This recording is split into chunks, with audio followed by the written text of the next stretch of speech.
and welcome back to Movie Night. We haven't done one of these in a while, and while we're in the same place, we watched a movie while we were here. We did. We figured we'd do another one of these since this setup was still here, and it's really going to hurt to break this apart. Yeah, because honestly, this is a very fun format. Yeah. I may, if there's ever a video where I have to be just me, I may put something like this together again. But we're here for now. We watched Moulin Rouge, the movie version from 2001. Yeah. I think it was 2001. 2001 or 2002. It was early 2000s. Now... No, I was just going to say, now, Alicia's seen the live play. Yeah, the more modern live play, because they have changed songs from what she told us. You've seen this film before. Yeah. I have not seen either. Yeah. So I saw this movie back when I was in high school. Somebody I was dating at the time liked musicals. Yeah.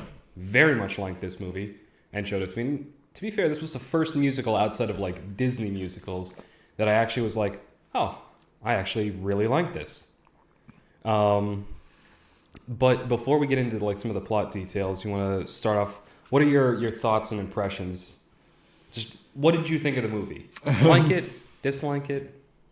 These are just sweeping statements. Sweeping statements before we get into the nitty gritty. Okay, it started as an obscure French comedy, and it turned into a emotional train journey which was a lot darker. Yeah. I will say that I definitely had forgotten exactly how dark it gets very near the end of this show. Yeah, it always got a bit almost frustratingly dark, but we'll get into that when we get to it, I'm sure. Yeah, they do play with your emotions a bit. So to start with, the general plot line is this Englishman, this young Englishman, decides he hears about the Bohemian Revolution. What? Obi-Wan Kenobi. He's played by Obi-Wan Kenobi, young Obi-Wan. And so he hears about the Bohemian Revolution in France. This is like 1899, turn of the century. And he just wants to be a part of it. And the romantic ideals of it, what was it? Freedom, truth, justice, and love. Or something like that. Something like that. Yeah, I don't know if justice was one of them, but freedom, truth, and love were definitely in there. And he's like, oh, love's the best one, the most important one. And he's got a stern father figure who's like, you're going to end up with some slut. That's not what he sounded like or what he said, but that's the sentiment. He said, yeah, he was warning him away from the Moulin Rouge. Yeah. Yeah, he's saying he's going to spend his life with a can-can dancer and waste away. Because he was going to a particular part of, was it Paris? It was in Paris, yeah. Yeah. Yeah, the Eiffel Tower's in several shots. Yeah. So he ends up in a room, and it starts off in actually a very, very dark and somber kind of tone because it's got a slow song playing, and he's like kind of looking a bit disheveled, and it's the year 1900, and he's sitting down at his typewriter, and he's starting to recount the story of that 1899 year when he got there. And so it gets in, and he's like this young and ambitious, and he wants to write his poetry and write his stories about truth and all this stuff. And a lot of crap. Yeah, and he gets to the point where he's like, he's about to start writing. He's like, but he's never been in love, so he can't write about it. And then a bunch of, the way they phrase it is an unconscious Argentinian fell through his ceiling. And this early part of the movie, these early scenes are very kind of like spastic and jumping all over the place and high energy and a little bit... It's quite Rocky Horror... Yeah. ...esque. Which is why I'm surprised that I still like this movie. Well, I think I like this movie more for the second and third acts more than for the first one. Yeah. Because the first one is very high energy, very all over the place, very low attention span. But then when you get into like the romantic bits in the middle of the movie, they're quite sweet and actually, fun to watch, and you're pulling for the main characters. And then in the end, there's quite a lot of, tragedy there. Yeah. Which I always like a tragic story. Anyway, so it turns out that these people are writing a play in the place above him, a play that they have dubbed Spectacular. Yep. And they're going to be they're having trouble. There's some creative differences because the Argentinian guy has narcolepsy. Like, he can't read his lines. Out, yeah. And so they have the English writer, say his lines for him while they're practicing. And it's clear that they haven't quite worked it out yet. It isn't really what they want yet. And this guy being a writer, he comes up with some inspiring words. And throughout the movie, one of the things they do in these songs, it's basically a mashup of songs from other musicals, Yeah. So the lines they're trying to figure out is, it's from The Sound of Music. Yeah, that song isn't a mashup. It is, well, that isn't a mashup, but that opening line is lifted right from The Sound of Music. Yeah. The hills are alive with music. The Sound of Music. Yeah, and that's the line he comes up with. And then the writer gets angry that it was even suggested that this guy could co-write with her, and so she storms out, and so they're stuck with him. Does she ever come back? No. And so they basically come up with a plan to disguise him as a famous English writer that they've brought in to do this. Yep. And they're going to get him a message with like the head courtesan at the Moulin Rouge, which is where they would be performing this. And he panics a little bit because he's hearing his dad's words come back to haunt him. He's like, oh God, I'm going to be stuck in the Moulin Rouge. They're already having me talk to a can-can dancer. Yep. He just seems very swept away by it all. He does. He's one of those people who, like, he's the kind of person who would be like an adventurer in like older eras. Somebody who like gets swept up in the romance of the idea and then just goes out and either finds his fortune or gets completely fucked over by it. Yeah. He's also a bit naive. Secondhand, but he would follow someone anywhere. But he probably wouldn't lead anyone there. Yeah, that's true. He in the early parts of the movie, he's not a forge his own path kind of guy. He has the adventuring spirit enough that he's willing to go to a foreign country with basically no money against the wish of his family just to pursue a dream. But he kind of is following other people to find that dream at the beginning of the movie. He doesn't have anywhere to go with it. Any idea in his mind where he's going to go. So he's hesitant at first, but they manage to convince him, and they have a little bit of a song and dance routine about that. And is the absinthe scene now, or is it after? Yeah, they drink the absinthe to celebrate him being... Yeah, to celebrate him being there. They drink absinthe. They see a fairy doing some kind of a erotic dance in front of them. Yeah, with an actress that I think I recognized. She looked vaguely familiar, but it's hard to tell when she's completely green and tiny. Sure. Anyway.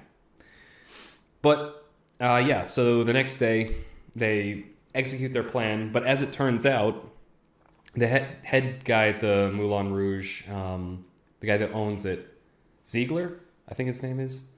Okay. The ginger guy. The guy in the red waistcoat. The ginger guy. Yeah. Oh, sorry, I didn't hear ginger. So he's lured in like a rich duke who's there potentially going to invest because he wants to turn it from like a bordello like into an actual like proper theater. Playhouse, yeah. Yeah, and so, but to do that, it's going to require a lot of money, so he's trying to lure this guy in, and the plan is for the head courtesan there to seduce the Duke and basically just bang him in their most luxurious apartments and convince him to invest and turn the place into a theater and her into an actress. And a big elephant.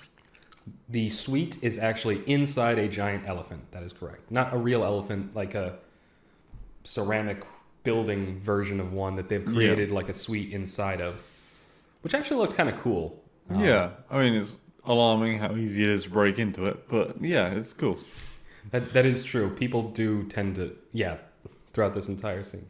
So there's this big opening musical number where they have all the different Moulin Rouge courtesans coming out and dancing around, and Ziegler's doing his song and dance about, what the place is like, and they're here to please you and all that.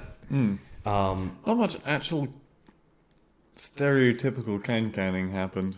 No, not really. I say stereotypical because I don't know exactly what the definition of the can is. It's just, yeah, I know what it looks like when I see it referenced in movies where they're up on stage and just kicking and swirling skirts. But yeah, then that scene cuts, and the Duke and the party of poets and playwrights are right next to each other but separated by a wall. And turns out that one of the guys who's a midget, what they call him in the movie, is there, and he's the one who's supposedly arranged a meeting for them to sell the idea. Yeah. And I have no idea what contact they have. Supposedly, Satine, the head courtesan, did know him because when she sees him, she recognizes him instantly. Okay. In the elephant. But yeah, so the so now Satine comes out, the head courtesan. She comes down and breaks into her own song and dance number. Yep. As she's going around and stuff. It's actually quite good.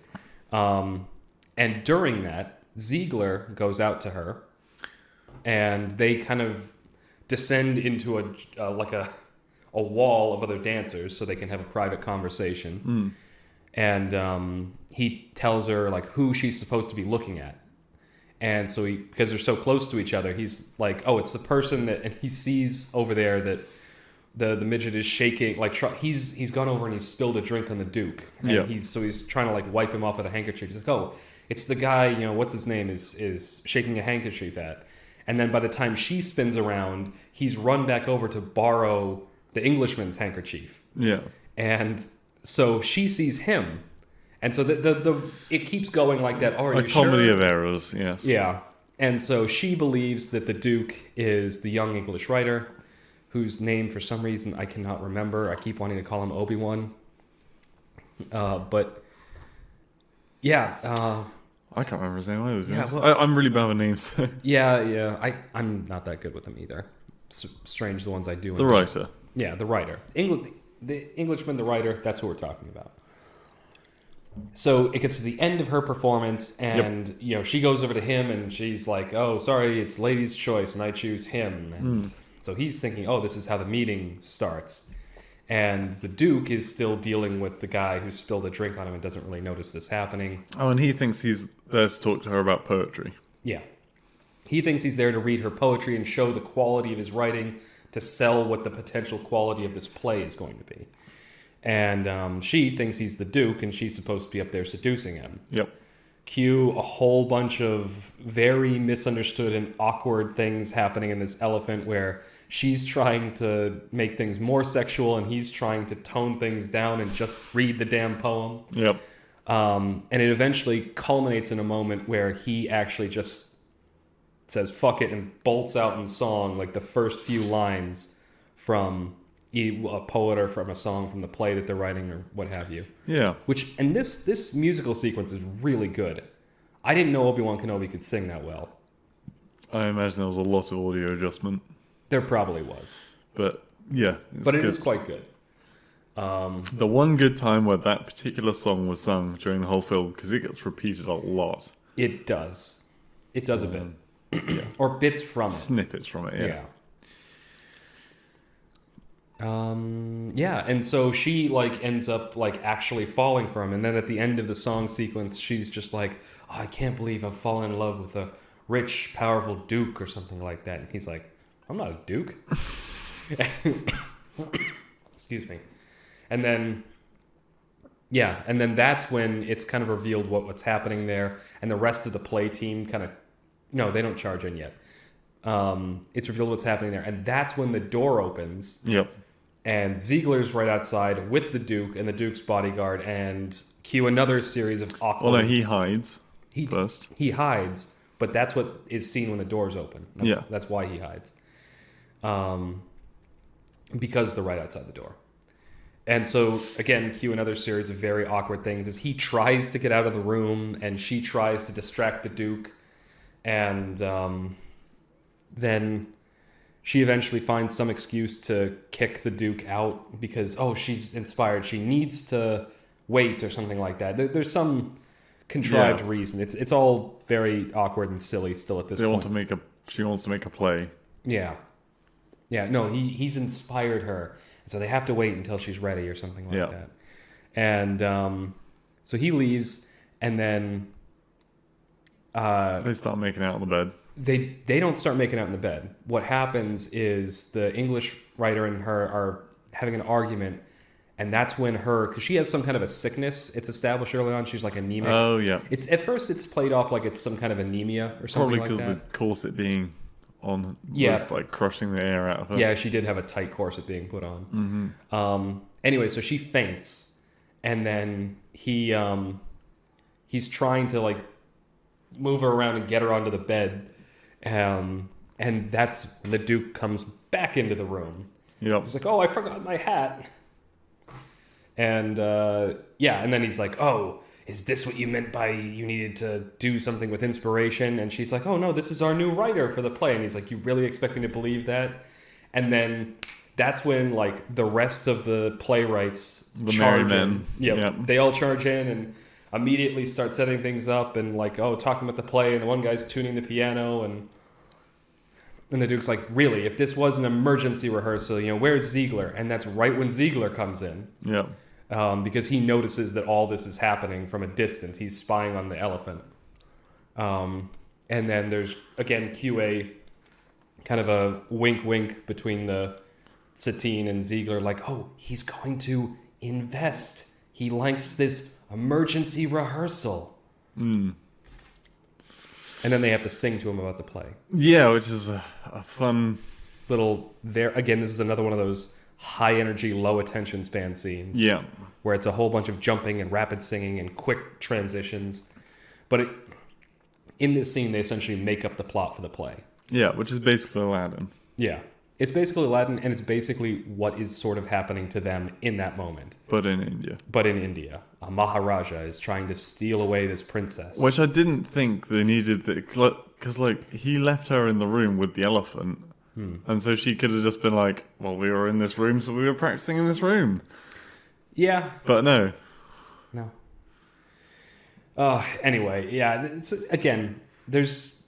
I don't expect stories like this, or musicals in general, to have airtight plots. They rarely do. No, well, I was certainly at this point in the film, you're kind of just along for the ride. Yeah. As you're introduced to a host of characters and the madness as it was. And this is I think where I would put the transition to the second part of the movie, where it starts to be a little bit more reasonably paced and they're really focusing on the romance. Yeah, it's... The first part is japes to get you invested. The second part is like business, and the last part is emotion. Yeah, that's a good way to put it. Because in the second part now, what happens is they all go back. The rest of the merry men, that's a good name for them, are all celebrating. They've got a bunch of the people from the can-can and everything up there, and they're all partying. And then the writer is down in his room starting to like fiddle with his typewriter, but not really writing anything. And he keeps looking over at the elephant, and she's over at the elephant, and she's still looking back at him, looking back. And then she looks over to his room, and he's not there, and he's like climbing up the back of the elephant. Cue like the third time this thing has been broken into. Yep. In the same night, and they have a bit of a back and forth where... This is the part I didn't like. I kind of like this one. I liked the scene. I hated the switching to a different song every line. Yeah, this was the... I felt like they mashed them up quite well, but I could see how that could be grating. It's because they were very different songs. Yeah, but it was more... They played it off more like the songs being different lines of dialogue, so they weren't meant to be together. I don't know, the tempo and rhythm felt just off. It was, yeah, we're still on the stage where things were a bit all over the place, I'd say. But what happens is he's trying to convince her that, love is important, and, was it really nothing when we, earlier, it's like, oh, it's so silly of me to think that you could have fallen for someone like me. And she's by the way, he turns on a dime from... never knowing what love is to professing his love and saying that this is true and nothing else can stop it. He is a very, like, he is the definition of a romantic, his character. Say bipolar. No, I was going to say romantic, where he just, like, it's just all emotion, and that's what's driving him. Love at first sight. Yeah, and he's just so consumed by it that he's throwing everything else away. Well, throwing all caution to the wind, I should say. Most of the caution. I mean, climb up the ass of an elephant. He did climb up the ass of an elephant. Yeah, so then they have this song back and forth where he's singing all of these different lines from various love songs. And she's singing at first like basically about how she can't fall in love, and he's like, the only way, you know, I think one of her lines is, the only way you're loving me, baby, is if you pay a lovely fee. And eventually, though, he wins her over through the course of the song, and then they're singing a duet where they're singing about them, you know, they're singing in sync the same song. And the scene is quite sweet, but I can... It may be nostalgia blinding me, but... It's sweeter without the music, in this case. I quite liked it. So that's that scene. Yeah, I can't remember what breaks them apart. I think they just head back, like, at that point. I don't think that there's anything that really breaks them apart. I think it was just... the scene just cuts, and it's now the next day. And that's the transition. It cuts back to the midget sitting on top of a sign on top of their building, drinking and kind of just singing to himself. Yeah, that was a bit weird. That was the transition. It just fades out to him. And then it cuts to the next day where Ziegler's negotiating the contract with Duke. And there's a bit of narration from the main character. By the way, just quick thing. Sure. If I was fucking someone in the elephant, right? Yeah. I'd feel very self-conscious about the giant fucking window that leads out onto apartment buildings. Yeah, it's one of those things that you couldn't maybe need some curtains. Yeah. You know what? Tip for the place where we stayed in Montana as well. That's true. Yeah, that place. But no curtains in some of the biggest bedroom. Yeah. You guys had a great view. Of the golf course. Of the golf course. I say, Bertie, what's going on? Oh, God. You guys are sleeping and a fucking ball goes through the window. Yeah. That's another thing. Why would you put Anyway. Yeah. Anyway, back to Moulin Rouge. So there's this bit where the main character is like, but Ziegler got more than he anticipated in the Duke. And they're having this negotiation of the contract. And the Duke is saying, you're asking for quite a lot of money here. I'm going to need some collateral to ensure things. And so he asks for a contract that binds Satine exclusively to him. Well, he says, I don't let other people touch my food. That's where that's the end of this. Oh, because at first he's saying he wants the deeds to the Moulin Rouge until things are up and running as collateral. And he wants a contract saying that she's bound to him. And he's like, I'm not an unkind man. I'm not an unreasonable man. And then he goes like, he's like crunching his hat. And he's just like, I just don't like people touching my things. Yeah. And Ziegler's a little freaked out and is just like, I completely understand. That was actually really good. I've seen the movie a few times. Yeah, but the accent. Yeah. And so he says that if anything goes wrong, if there's any funny business, and he points to his bodyguard, who's this big, thuggish-looking bald dude. He's like, he'll deal with you in the only language you underground folk understand, violence. And with that, the contract is signed. Ziegler hands over the deeds, and then they start construction on the theater. Yeah. Montage. Yeah, there's a montage of basically Ziegler constantly trying to seduce Satine. No, I remember about the theatre changing. Well, changing into a theatre. Yeah, well, they show it being like under construction. Is there a song here too? I can't remember. I don't think there is. No, but it suddenly goes from being just a large dance hall to having a stage and seats and stuff like that. Yeah, stage and seats, and they're putting in like electric lighting and things like that. Yeah. And the montage that goes on here essentially summarizes what's been going on throughout this thing.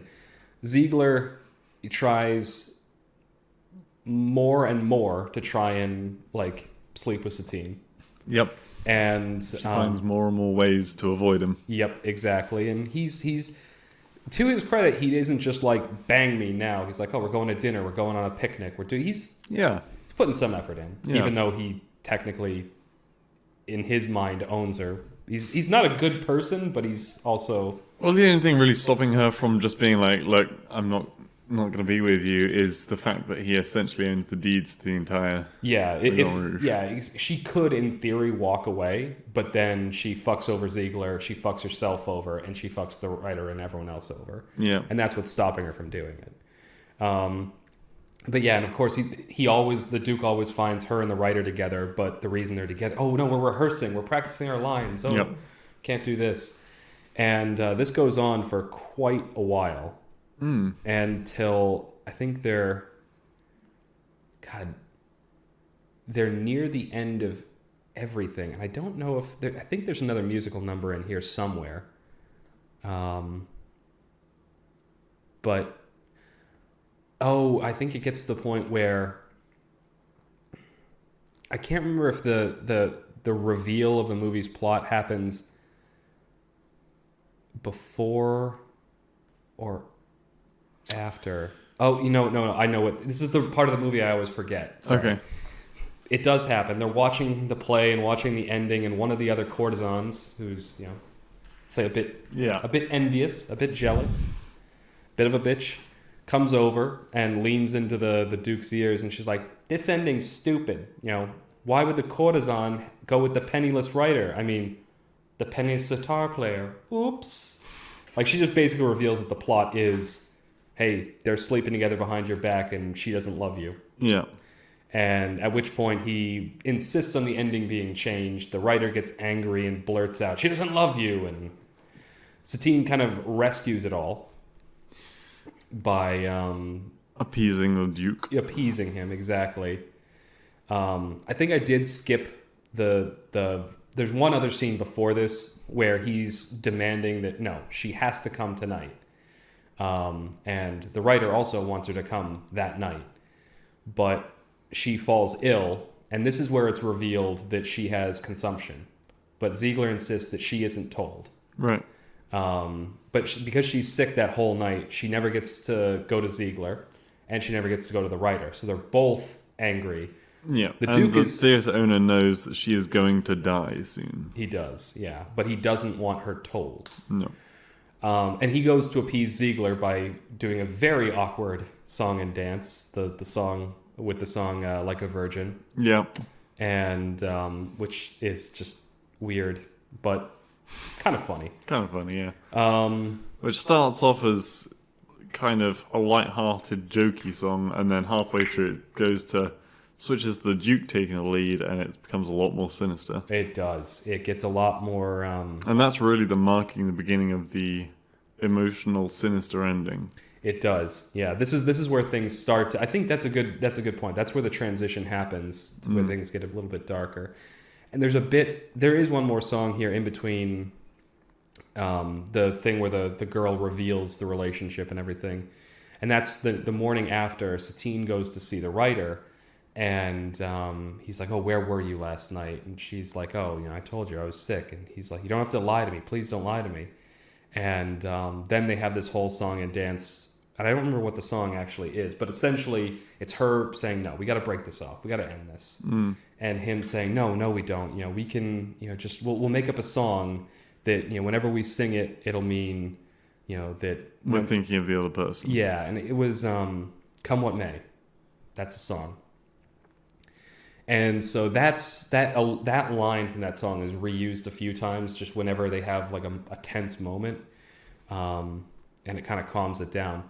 But all that happens, and that's when they're rehearsing the ending, and that's when the other courtesan comes up, tells the Duke what's happening, and then cue one of my favorite songs in the whole movie after this. So Satine finally, to calm everything down and make sure it still happens, she agrees to go with the Duke and let him seduce her and act like she's in love with him. Yep. And so they go up to his room. Did you just slap the mic? A little bit. Yeah, so they go up to his room, and there's this tense like scene where they're starting, like, she's all dressed in like this beautiful black gown, and he's putting a diamond necklace on her. Like a mourning attire. It does have a very it has like a widow-esque. Yeah, a widow kind of appearance to it. There's a lot of imagery there. But what's going on? The song that's playing throughout this is the Argentinian from the beginning, who started out as a very much a comedic character. This is where he actually has his serious moment. He has a duet and a dance with he's the one singing, but he has a dance with the writer. With not the writer, with the woman who told the Duke. And the song is Roxanne, which I think is by the band The Police. Maybe. But I'm not sure. It was on Rock Band. That's the only reason I know that. But this version is called La Tango de Roxanne or something like that, because it is a tango that they're doing. And a very different vibe to the whole song. Yeah, it's much darker. And it's sung with he's got a very guttural, growly kind of voice to it. Yeah. And it's intercut with him, essentially the theme of the song is, don't fall in love with a woman that sells herself for money or it's going to break your heart. And he's singing it essentially to the writer. And so he has, the writer also has a bit of a duet throughout the song near the end where he's kind of brokenhearted, wandering around with his emo coat flipped up and just there's rain and dust blowing. It's very, very, very dark and kind of vibe to the whole thing. Yep. And as near the crescendo of the song, he's walking out, the writer, and he looks up and sees in the balcony there is Satine. Because everyone lives in the exact same spot in the city. Yeah, they're all within a block of each other. So there's the Satine up there, with the Duke behind her, and he's still, got his hands on her. They're all still dressed at this point, if I'm not making that clear. And I thought at this point that he was going to push her off the balcony. The Duke? Yeah. Oh, really? Because they both notice him down below. She says, "I don't want it," and then I thought the Duke was going to be like, yeah, but no, that doesn't happen. What happens instead is the Duke tries to force himself on her. Yeah. First he rips off the diamond necklace, and then they chase her around. And it finally culminates where he almost does, but one of the other stagehands comes in and just bops him over the head with a club. Was that I thought that was her that did it, and then the stagehand came in, but... No, it was the big dude. And then because I thought he was dead. Yeah. I think you're meant to think that. And I thought, why didn't they make sure he was dead? Yeah. Yeah. Yeah, so he rescues Satine. They get her back, and writer man and her kind of, they get together, and she's crying oh, I couldn't do it when I saw you, and this is where they make a plan to run for it. Okay. It happens before what you're thinking. Yep. So they make a plan to run for it, and they say, screw everyone else, we have to do, we're in love, we're going to do what's right for us. We're going to run off into the distance. You don't have to live like this. And so she goes back to her room to get her stuff, and Ziegler's already there. Because at this point, Ziegler and the Duke have met. And the Duke is still alive. He's getting his head patched up, and he's like, listen, the play will go ahead with my ending. Yep. And then afterwards, she is going to come to my room. No questions asked. And Ziegler's he's essentially intimidated into saying, okay. He goes back, and he's waiting in Satine's room when she gets back. And he says, this is what's going to happen, or... Oh, yeah, or Big Man there. Is going to shoot the writer. Yeah, he's going to shoot... That's what it was. He was going to shoot the writer. And so he goes back to talk to Satine, and, she explains that she's not staying there anymore, and that she's blaming him for her being there, and... he tells her about the writer potentially being killed and reveals that she's dying all at once. And that's what finally convinces her, to stop. And she's you're a wonderful actress. Just convince him that you don't love him, that you never loved him. The writer, yeah. The writer, yeah, sorry. And, convince him of that, hurt him to save him. And so they go off, or she goes off and attempts to do just that. But I don't think it's that night. I think it's the next morning or something like that. She goes to see him, again in the same black mourning dress. Yep. and just essentially convinces him that it was all just, it was nothing. This is my job. This is what I do. I'm paid to convince men that I love them. Yep. And he's brokenhearted. He tries to get back into the Moulin Rouge at some point to try and talk to her again, and gets thrown out in the rain. Mm-hmm. The play's opening night is scheduled and everything's set to go. She's still having worse and worse fits, but there's this whole scene. The show must go on. The song. Yes. There's a song sequence. The show must go on. That was before she went to see him, I think. Yeah, I think it was before that happened, where they're all essentially singing about like, despite this turmoil of everything else going on. Well, literally, the show must go on. She's dying. She's brokenhearted. She's going to have to sleep with this guy she hates. There's the looming threat that the whole theater could get shut down. They're not going to do the ending they wanted to. That's against the themes of the revolution, and yet it's their trade. It has to keep going, despite all that. Yep. So, cue the play, which actually is fairly decent production value. They've got, the costumes were cool, the lighting. I actually really I would have liked seeing that play. Oh, yeah. Because it actually, the little bits of it that they did for the movie. Actually, also, the dwarf went to speak to the writer. Oh, that's right. Yeah, the dwarf went to speak to the writer and tried to convince him that, no, I'm sure of it. I'm sure she loves you. And that's just hurting him more, and he didn't want to hear it. But on opening night, you see him go and he pawns his typewriter to get a bunch of cash. And they talk about a scene, it's actually in the play earlier in the movie, where the penniless sitar player goes to the courtesan and throws money at her feet and says, "Oh, I knew you never loved me," or something like that. Yeah. And so it's implied that that's what he's going to do. And so he manages to sneak in, and he's sneaking around behind stage as the play is going on. And Baldy Assassin Man, bodyguard man, sees him and is chasing him with a pistol, or following him with a pistol. First of all, the person who was playing the... Oh, right. The Argentinian guy. Argentinian guy passes out. He passes out again and falls right next to the writer, who steals his costume as a way to sneak around. Yep. Bodyguard man spots him. I'm guessing just leaves him completely starkers. Probably. He does come out in his underwear later, I think. Is it in his underwear? Well, not his underwear. Like long johns, basically. Yeah. And so bodyguard man spots the writer moving through and follows him, but can't get a clear shot, because then he finds Satine, and he's like... He's shouting at her. He's like, you say men pay you to make them feel like you love me. It's like, well, you did a job. Let me pay you. Let me pay you. And so he's, clear, brokenhearted, going crazy. Yep. She just wants to, get away, because she doesn't want to lose the mask and have him see that actually this is hurting her too. And they get to the, what is it? Oh, that's when the stage opens.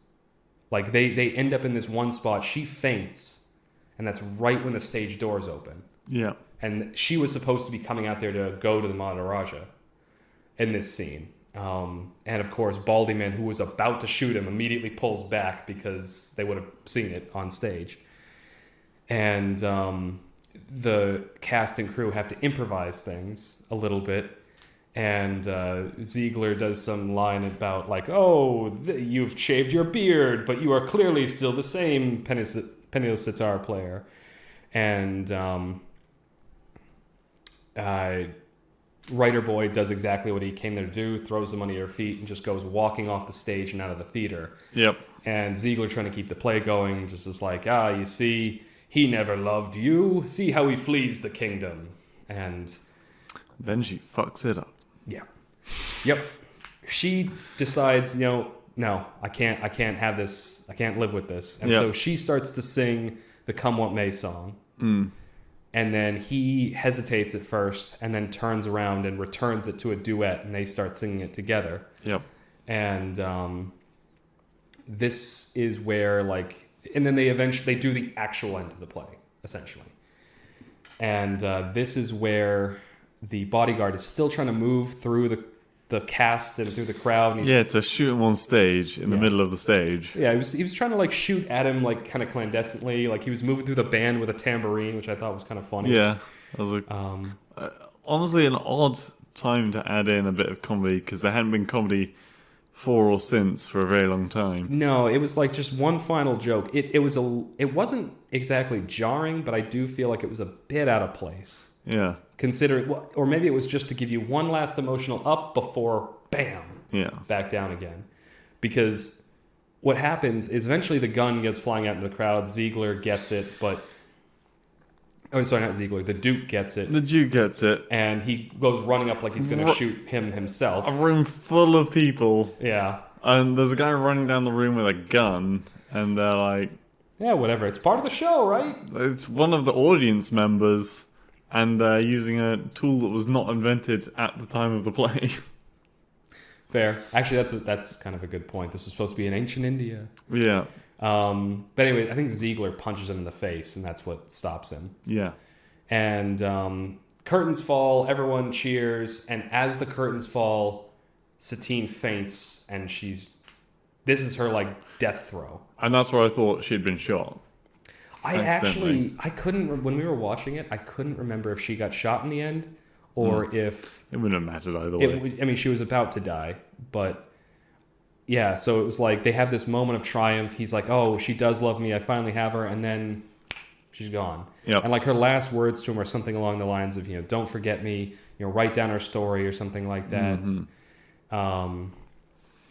And that's what, there's this very heartbreaking scene with him there just holding her, as she dies. And meanwhile, they pan out and the audience is all standing ovation and cheering. Yep. And it reminded me of a line that Ziegler had earlier in the movie of, he said something like, just another backstage tragedy or something like that. I can't, that's not the exact quote, but he was implying that like, just for that show to happen, there's a million different sacrifices and tragedies that happen behind the scenes. Yeah. Was there actually ever anything that happened to the Duke? No, I think that's because they show in the... He just fucked off, didn't he? In the 1900 cuts, the Moulin Rouge is closed down in gray. So the implication, I think, is that, he took the deed and shut it down himself. Oh, so he won. Yeah, in a way. He never had to sleep with her, but... Yeah. True, but no, the other guy. Yeah. I mean, it's one of those things... I mean, the theme of the movie, in a lot of ways, or one of the big themes is that, it's worth it to pursue love over everything, but everyone who worked at that playhouse and Ziegler himself, they lost everything. They lost their jobs, they lost their property, they lost... And in theory, the Duke would have still put the bounty on the writer's head. In theory, the writer did live. That's the one thing that he doesn't seem to have done, is to finally kill the writer. Like he doesn't at that point in the film, but... Well, yeah, maybe in 1901 he shoots him. Because he said if she goes off with him, then he's dead, and the Duke didn't know about the illness, so what does he care if she died suddenly? I mean, it's possible. It's possible that it happened, but it's heavily implied that the Duke did shut down the Moulin Rouge, because it's all like closed off and boarded up in gray in the 1900 scene. What was in the 1900s scene? It's the beginning of the movie and the end of the movie, because remember these are all like the writer's memoirs. Like he's writing down the story and everything, the year after it all happened. The movie opens on like I think it's like in New Year's in 1899. Saying about the story, yeah. They're never like 100% clear on how much time has passed. But yeah, so. The movie does end on like, I wouldn't say a hopeful tone, but a bittersweet tone. Like there's a spark of hope in there because... I'm not even sure there is a spark of hope. There's a little bit because the writer has... This is why I say bittersweet, because if you think about it, the writer came to Paris to be part of the Bohemian Revolution, but he couldn't write anything because he'd never been in love. And then he got into love and then lost it in the most tragic way possible, and that's when he could write his story. And so he wrote the entire story of essentially what had just happened about the person he loved and lost and everything else. Quite a tragedy. It is. And it's probably one of the reasons I still really like this You do movie. like a tragedy. I do like a tragic story. Yeah. But yeah. So now we've gone through it. What do you think? Any points of discussion? Any thoughts you have? Well, so while we were watching it, the film I could most identify, the most similar film I could think about when watching it was The Phantom of the Opera. Yeah, actually. Except ironically, The Phantom of the Opera ended happy. The Phantom of the Opera had a happier ending than this one, despite the overly ecstatic opening in this. Despite the fact that throughout the whole film of The Phantom of the Opera, it was pretty dark, yeah. This one is much more of an emotional roller coaster, I'd say. Yeah, a lot more colour, a lot more jokes. Yeah. I can't tell if there were a couple of really good songs. Roxanne was one, and Show Must Go On. Those two were just amazing. Yeah, the Roxanne is one of my. It's funny. I heard that song before I ever heard the original. Yeah. And when I heard the original, I was like, man, this isn't nearly as good as the one in that movie. But yeah. Oh, and also the one when they were dancing across the rooftops at the beginning. Oh yeah. The one before she knows he isn't the Duke. Yes. Yeah. But yeah. Performances out of 10. How many performances out of 10? I mean, I'd give it a solid 8, honestly. Like, I liked most, if not, I liked all the music, and there were a few that I really loved. The opening, the thing that prevents it from being higher than that in my mind is the opening bits where it's all like high-paced and stuff like that. It gets a bit grating on me, but it doesn't last long enough for it to hurt the movie in my mind. It's just not something that appeals to me, really. But the whole second 2/3 of the movie I loved. I would say 7.5. Okay, a little bit lower. A little bit lower, because for a start, it feels like a film you need to watch. Yeah. It has that kind of gravitas behind it. The music was really good. The story was pretty damn good, but it annoyed me where there were so many back and forths where they're making drama where no drama needed to be. Yeah. They should have come up with a proper reason why people were doing things some way, as opposed to just because you knew it would cause drama when a decision was made. Yeah. I think part of the thing, my thinking is, I forgive some of those points in this because the movie is supposed to be such like, what is it? Just a blind romance. Yeah. Where these people they're not acting rationally because they're being so completely ruled by emotion. I really liked the dwarf character though. He was good. Like, he was basically the...